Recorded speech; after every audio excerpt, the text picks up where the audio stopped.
Kannur police മൈതാനിയിൽ നടക്കുന്ന പരമ്പരാഗത കാർഷിക പ്രദർശന വിപണന മേളയിലെത്തുന്നവർക്ക് വിസ്മയ കാഴ്ചയൊരുക്കുകയാണ് A Damodaran. Oil painting, water colour, mural painting, charcoal painting തുടങ്ങിയവയെല്ലാം തന്റെ സ്റ്റാളിൽ ഒരുക്കിയിട്ടുണ്ട്. പുഴാതി ഹൈസ്കൂളിൽ നിന്നും ഡ്രോയിംഗ് അധ്യാപകനായി വിരമിച്ച ദാമോദരൻ 3000-ലധികം ചിത്രം വരച്ച് നാഷണൽ ടാലന്റ് റെക്കോർഡ്സിൽ ഇടം നേടിയിട്ടുണ്ട്.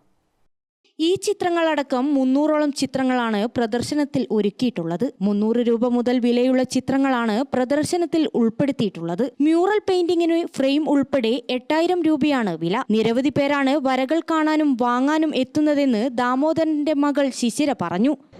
ഇത് എൻ്റെ അച്ഛൻ ദാമോദരൻ ചെയ്ത വർക്കുകളാണ്.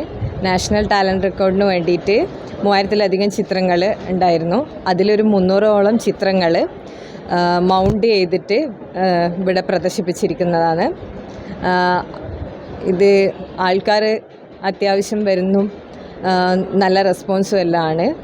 പിന്നെ ഒരു കാര്യം എന്ന് വെച്ചാൽ ചെറിയ വിലക്ക് ആൾക്കാർക്ക്, ചെറിയ നിരക്കിൽ ആൾക്കാർക്ക് പിന്നെ സാധാരണക്കാരിലേക്ക് ചിത്രങ്ങൾ എത്തിക്കാനും കൂടി വേണ്ടിയാണ് ഇങ്ങനെ ഒന്ന് ചെയ്തിട്ടുള്ളത്. അച്ഛൻ ഇപ്പോൾ കൂടുതൽ ചെയ്യുന്നത് അക്രിലിക്കിലെ അബ്സ്ട്രാക്റ്റ് വർക്കുകളാണ്. പിന്നെ വാട്ടർ കളറും മ്യൂറൽ അങ്ങനെയുള്ള വർക്കുകളും ഉണ്ട്. ദാമോദരൻ വരച്ച ചാർക്കോൾ പെയിന്റിംഗ് ഏറെ വ്യത്യസ്തത നിറഞ്ഞതാണ്. വാട്ടർ കളറിൽ കൂടുതൽ പ്രകൃതി ഭംഗിയും കലാരൂപങ്ങളുമാണ് പ്രദർശിപ്പിച്ചിട്ടുള്ളത്. ചിത്രങ്ങൾ തത്സമയം വരച്ച് നൽകുന്നുമുണ്ട്. 10 വർഷത്തിലേറെയായി കണ്ണൂർ ജൂബിലി ബസാറിൽ ചിത്രരചന ക്ലാസ് നടത്തിവരികയാണ്. ഓൺലൈനായും ക്ലാസുകൾ നൽകുന്നുണ്ട്. ഗ്രാമിക ന്യൂസ്, കണ്ണൂർ.